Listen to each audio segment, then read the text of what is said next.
have seen, and I'm happy to, when I find them, and if I have time, I just never have time, I will post them. The videos of these guys literally almost slinking away, just backing down. In some instances where they could have easily arrested the person that they were going to arrest. And in a couple of cases, it's been women just stand there and say, show me your ID, identify yourself, identify yourself, identify yourself, identify yourself. Barbie, and the guys, are you back? Barbie, here's the thing. How do we know that those are ICE agents?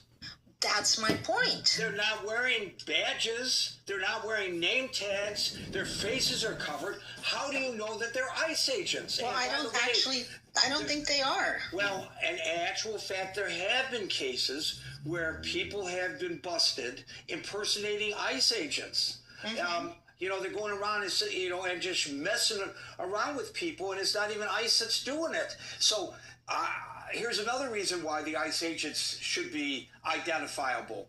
You want to be able to identify the ICE agents so that you know that they are actually ICE agents, for God's sake. Yeah, in the end, it would be better for them. I realize, and I know that Double made the point about the returns of violence and all of that, and that there's some truth to that.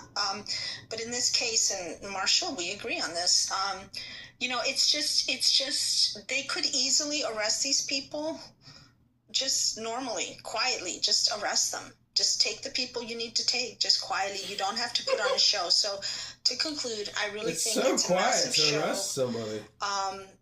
Just to intimidate. And the reason for some of us, this is, and they know this, I'm sure. I don't know if they've thought it through this much, or it's just intuitively that they know that it strikes fear in the hearts of people. But, I have a lot of friends. I lived in Chile for 2 years.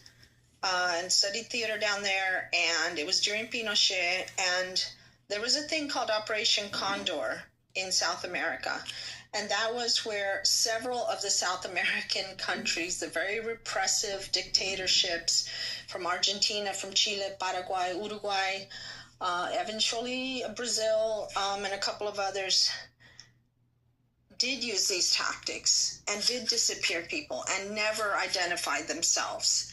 And the entire continent and now people from that very continent are now having to suffer flashbacks based on the manner in which, again, I'm going to mention Meryl. Meryl grew up in Oak Park, Michigan. And Oak Park, at the time that she grew up there, was a Jewish suburb of Detroit. It was heavily, predominantly Jewish.